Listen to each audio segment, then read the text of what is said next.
Hello guys, welcome back to my channel. வீடியோக்குள்ளே போகிறதுக்கு முன்னாடி மறக்காமல் அந்த வீடியோக்கு ஒரு லைக்கை போட்டுருங்க.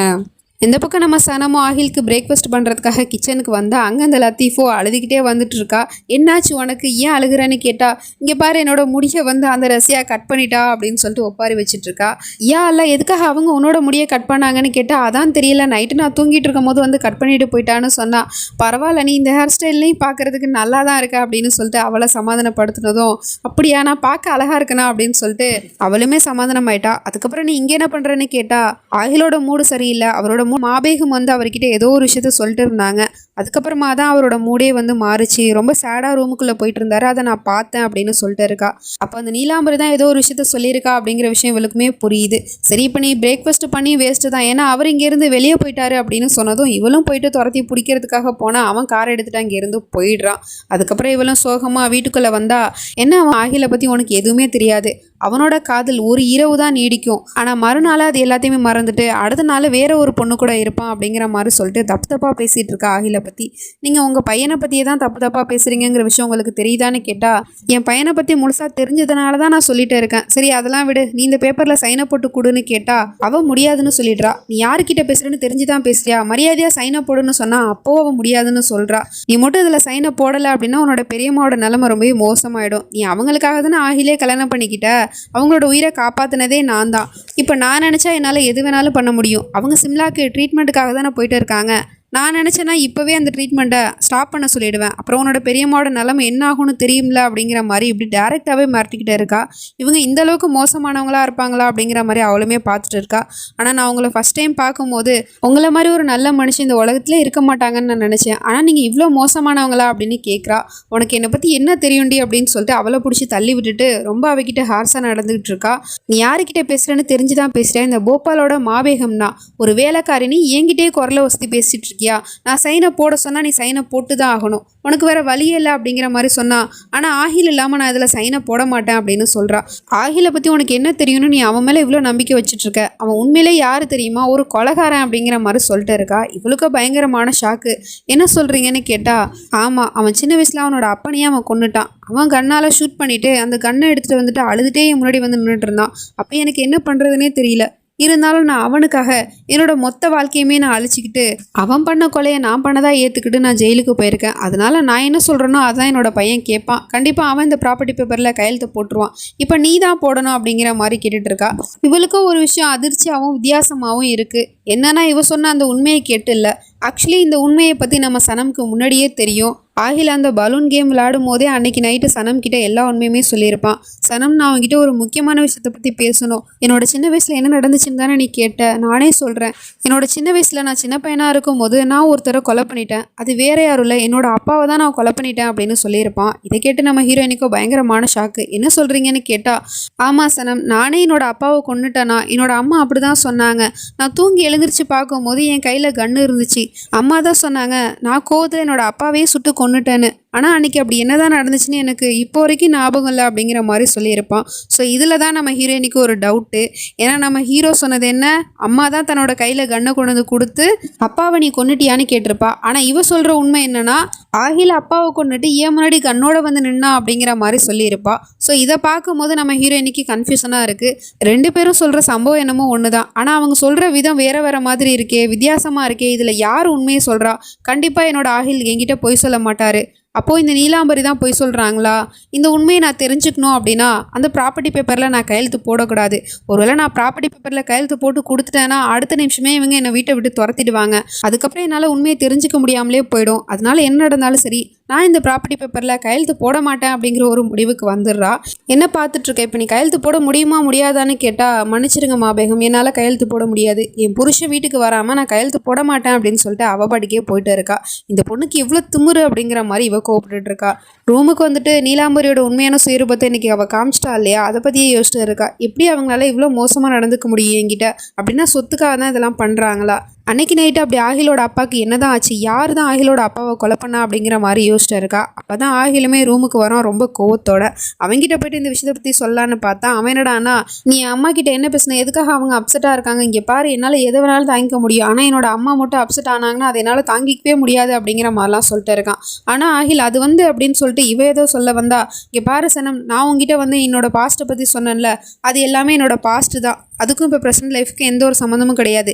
நீ அதை வச்சுட்டு என் அம்மா கிட்ட ஏதாவது பிளாக்மெயில் பண்ணுறதோ இல்லை அவங்கக்கிட்ட தப்பாக பேசுகிறதோ ஏதாவது வச்சுக்கிட்டேன்னா அவ்வளோதான் உனக்கு அப்படிங்கிற மாதிரி திட்டிகிட்டு இருக்கான். இவளுக்கு ஒன்றுமே புரியல, இருந்தாலும் சொல்கிறா, நான் எதுவுமே அவங்க கிட்ட சொல்லலை, ப்ராப்பர்ட்டி பேப்பரில் கையெழுத்து போட சொன்னாங்க, நான் முடியாதுன்னு சொன்னேன். அதாவது நீங்கள் தானே சொன்னீங்க அந்த ப்ராப்பர்ட்டி பேப்பரில் மட்டும் கையெழுத்து போட்டால் அப்புறம் நமக்குள்ளே இருக்கிற உறவும் முடிஞ்சு போயிடணும், அது தெரிஞ்சு என்னால் எப்படி கையெழுத்து போட முடியும், அதனால தான் நான் முடியாதுன்னு சொல்லிட்டேன் அப்படின்னு சொன்னதும் இவனுமே நினச்சி பார்த்துட்ருக்கான். அம்மாக்காரி தாங்கிட்ட மனிப்புலேட் பண்ணுற மாதிரி பேசினா இல்லையா, அது எல்லாத்தையும் நினச்சி பார்த்துட்டு இவனுக்கே ஒரு கில்ட்டி ஃபீலிங்காக இருக்குது. என்ன பண்ணுறது ஏது பண்ணுறதுனே தெரியல. ஒரு பக்கம் பொண்டாட்டி ஒரு பக்கம் அம்மா, யாரை தேர்ந்தெடுக்கிறது அப்படிங்கிற ஒரு நிலமையில தான் இருக்கான். அதனால் அங்கே இருக்கிற கிளாஸையுமே கோவத்தில் போட்டு உடச்சிட்றான். என்ன பண்ணுறீங்க ஆகில்னு கேட்கும்போது டக்குன்னு கால் ஸ்லிப்பாகி கீழே விழ போகிறா. அவளோட கை அந்த கிளாஸில் பட்டிருக்கோம். டக்குன்னு நம்ம ஆகில் பிடிச்சிடுறான். அதனால அவனோட கை அந்த கிளாஸில் குத்தி ரத்தம் வந்துட்டுருக்கு. அதுக்கு கூட இவ ஆகில் உங்களுக்கு என்னாச்சு அப்படின்னு பதர்னா இவன் என்னடானா கையை தட்டி விட்டுட்டு அங்கேருந்து கோவமாக போயிட்டே இருக்கான். இவளுக்கு ஒன்றுமே புரியல, எதுக்காக இவர் இப்படி நடந்துட்டுருக்காரு அப்படிங்கிற மாதிரி பார்த்துட்டு இருக்கா. அது மட்டும் இல்லாமல் அந்த ப்ராப்பர்ட்டி பேப்பர்னால தான் இவ்வளவும் நடந்துட்டுருக்கு. அதனால அதை நீலாம்பரிக்கிட்டேருந்து எடுத்துகிட்டு வந்துட்டோம் அப்படின்னா அவங்க அதை பற்றி பேச மாட்டாங்க அப்படின்னு சொல்லிட்டு அவளோட ரூமுக்கு போயிட்டு அவள் அந்த ரூமை விட்டு வெளியே வர்ற வரைக்குமே அவள் காத்துட்ருக்கா. ஜன்னல் வழியாக பார்த்துட்ருக்கா. அவளுமே அந்த ப்ராப்பர்ட்டி பேப்பரை கையில் வச்சுட்டு தான் யோசிச்சுட்டு இருந்திருப்பா போல். அதுக்கப்புறமா அங்கே இருக்கிற கபோர்டில் வச்சுட்டு அவள் படிக்க ரூமை விட்டு வெளியே போயிடுறா. அவள் போன அடுத்த செகண்டே இவன் அந்த ரூமுக்குள்ளே போயிட்டு அந்த ப்ராப்பர்ட்டி பேப்பரை எடுத்துடுறா. பார்த்தா அந்த நீலாம்பரியோ திரும்ப எதையோ ஒன்று வச்சதை எடுக்க வந்த மாதிரி திரும்ப ரூமுக்குள்ளே வந்துட்டுருக்கா. டக்குன்னு இவளோ போயிட்டு கண்டுபிடிச்சிடுவாள்ல. ஸோ அதனால் அப்படியே அந்த வழியை தாங்கிட்டு அமைதியாக இருந்துடுறா. அதுக்கப்புறம் அவளுமே அந்த மணி எடுத்துகிட்டு அங்கேருந்து போயிடுறா. இந்த பக்கம் நம்ம ரிஹானோ தங்கச்சிக்காரியை கண்ணை பொத்தி கூட்டிகிட்டு வந்துட்டு அழகா அவளுக்கு சர்ப்ரைஸ் பண்ணிகிட்டு இருக்கான். எதுக்காகனா தான் காதலை ஸ்பெஷலாலாம் சொல்லலை இல்லையா, சும்மா வாய் வார்த்தையாக தானே சொன்னான். அதனால் இப்போ இது மாதிரி ஒரு மூமெண்ட்டை க்ரியேட் பண்ணியிருக்கான். அதனால் அவளோட கையை பிடிச்சிக்கிட்டு, நீ நினச்சிருப்பியே என்னடா இவன் சும்மா ஐ லவ் யூ சொல்லிட்டு இருக்கானே, இவன் அன்ரொமான்டிக்கான ஆளானு. உண்மையிலே நான் அன்ரொமான்டிக்கான ஆள் தான், இருந்தாலும் நான் இப்போ உனக்காக எல்லாத்தையும் சேஞ்ச் பண்ணிக்கிட்டேன். நானே புதுசாக மாறி வேற ஒரு புது மனுஷனாக மாறி நிற்கிறேன். இது எல்லாத்துக்குமே காரணம் நீ. சரி ஓகே இரு, நான் ஸ்ட்ரைட்டாக மேட்ருக்கே வந்துடுறேன் அப்படின்னு சொல்லிட்டு கையில் ப்ரப்போஸ் பண்ணுறதுக்காக ரிங்கெல்லாம் வாங்கிட்டு வந்திருப்பான் போல். அதை எடுத்துகிட்டு கீழே முட்டி போட்டுக்கிட்டு will you marry me, என்ன நீ கல்யாணம் பண்ணிக்கிறியா அப்படின்லாம் கேட்டுகிட்டு இருக்கான். அவளுக்கோ சந்தோஷத்தில் ஆனந்த கண்ணீரே வந்துடுது. அப்படியே அவனை பார்த்துட்ருக்கா. அவனுமே ரிங்கை போட்டு விடுறதுக்காக விரலில் போட்டு விட்டுட்ருக்கான். அப்போ தான் கரெக்டாக யாரோ காலிங் பில் அடிக்கிற சவுண்டு கேட்குது. யாருன்னு போய் பார்த்துட்டு வரேன் அப்படின்னு சொல்லிட்டு டோரை ஓப்பன் பண்ணி பார்த்தா போலீஸ் தான் நின்றுட்டுருக்காங்க. நீங்கள் இங்கே எதுக்காக வந்தீங்கன்னு கேட்டால் இவளை அரெஸ்ட் பண்ணுறதுக்காக அப்படின்னு சொல்லிட்டு இருக்காங்க.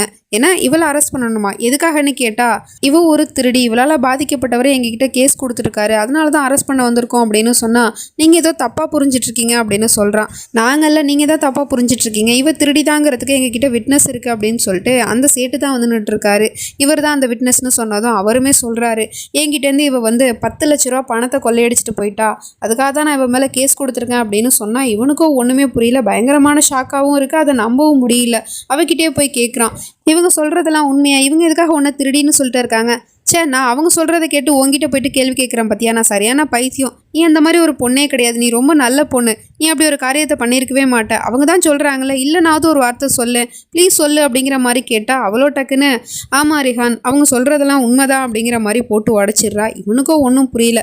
என்ன சொல்கிற நீன்னு கேட்டால், ஆமாம் ரிஹான் அவங்க சொல்கிற மாதிரி நான் ஒரு திருட்டு பொண்ணு தான், ஆனால் அது என்னோட கடந்த காலத்தில் பாஸ்ட்டில் உங்களை பார்க்குறதுக்கு முன்னாடி வரைக்கும், இன்ஃபேக்ட் நான் உங்ககிட்ட வந்ததே உங்களோட பணத்தை திருடுறதுக்காக தான். ஆனால் அவங்க கூட பழகினதுக்கப்புறம் பேசினதுக்கப்புறம் என்னோட குணமே சுத்தமாக மாறி போயிடுச்சு. இப்போ நான் ஒரு நல்ல பொண்ணாக தான் இருக்கேன். அதெல்லாம் என்னோட கடந்த காலம். இதை பற்றி நான் உங்ககிட்ட எத்தனையோ தடவை சொல்கிறதுக்கு முயற்சி பண்ணேன், ஆனால் என்னால் முடியல, ப்ளீஸ் என்ன நம்புங்க அப்படின்னு சொன்னால் இவனுக்கும் அந்த ஏமாற்றத்தை தாங்கிக்கவே முடியல. திட்டுறான், போது நிறுத்து, உனக்கு நல்லாவே தெரியல நான் பொய்யை வெறுக்கிறேன்னு. அப்படி இருக்கும்போது நான் என்னோட வாழ்க்கையில் முழுசாக நம்பின ஒரு பொண்ணு நீ தான், ஆனால் நீ என்கிட்ட இவ்வளோ பெரிய பொய் சொல்லி என்னையே ஏமாத்திருக்கல அப்படின்னு சொன்னால் ப்ளீஸ் ரிஹான் என்னை நம்புங்க, நான் பண்ணது தப்பு தான், ஆனால் நான் எப்போவோ திருந்திட்டேன் அப்படின்னு சொன்னால் அவன் கேட்க மாட்டேங்கிறான். என்னோட நம்பிக்கையை நீ முழுசாக உடைச்சிட்ட, இதுக்கப்புறம் நீங்கள் இருக்கவே கூடாது, கூட்டிகிட்டு போங்க இவளை அப்படிங்கிற மாதிரி சொன்னதும் போலீஸும் அரெஸ்ட் பண்ணி கூட்டிகிட்டு போக போகிறாங்க. அவளோ ப்ளீஸ் ரேகான் என்னை மன்னிச்சிடுங்க அப்படி இப்படின்னு சொல்லிட்டு கத்திக்கிட்டே இருக்கா. டக்குன்னு இவன் என்ன நினச்சான்னு தெரியல, அங்கே இருக்கிற போலீஸ்கிட்டையுமே போயிட்டு இவளை விட்டுருங்கன்னு சொல்கிறான். நாங்கள் இவளை விட முடியாது, ஏன்னா இவன் மேலே கேஸ் இருக்குது, அந்த கேஸ் அவர் வாபஸ் வாங்கிட்டாருன்னா விட்டுறலாம் அப்படின்னு சொன்னால், அதுக்கப்புறம் அந்த சேட்டுக்கிட்டேயுமே போயிட்டு உங்களுக்கு எவ்வளோ பணம் தரணும் அப்படின்னு கேட்டால் 10 லட்சம்னு சொல்கிறாரு. உடனே இவனும் உள்ளே போயிட்டு 10 லட்ச ரூபா பணத்தை எடுத்துகிட்டு வந்துட்டு அவர்கிட்ட கொடுத்து ப்ளீஸ் இந்த கேஸை வாபஸ் வாங்கிருங்கன்னு சொன்னதும் அவருமே வாபஸ் வாங்கிடுறாரு. அதுக்கப்புறம் அங்கேருந்து மொத்த பேரும் போயிடுறாங்க. ரிஹான் என்னதான் அவன் மேலே கோமா இருந்தாலும் தான் காதலிச்ச பொண்ணு ஜெயிலுக்கு போகக்கூடாது அப்படிங்கிறதுக்காக தான் அப்படி பண்ணியிருக்கான் போல. அவளுமே போயிட்டு அவங்ககிட்ட பேசலான்னு போனால் டக்குன்னு அவளோட கையை உதறி விட்டுட்டு இனிமேல் நீ என் மூஞ்சிலே முழிக்காத, என்னோட வாழ்க்கையை விட்டு நிரந்தரமாக போயிடு அப்படிங்கிற மாதிரி கத்திட்டு அங்கேருந்து போயிடுறான். இவளுக்கும் ரொம்பவே அழுக வந்துட்டுருக்கு. நடந்த எல்லா விஷயத்தையுமே நினச்சி பார்த்துட்ருக்கா.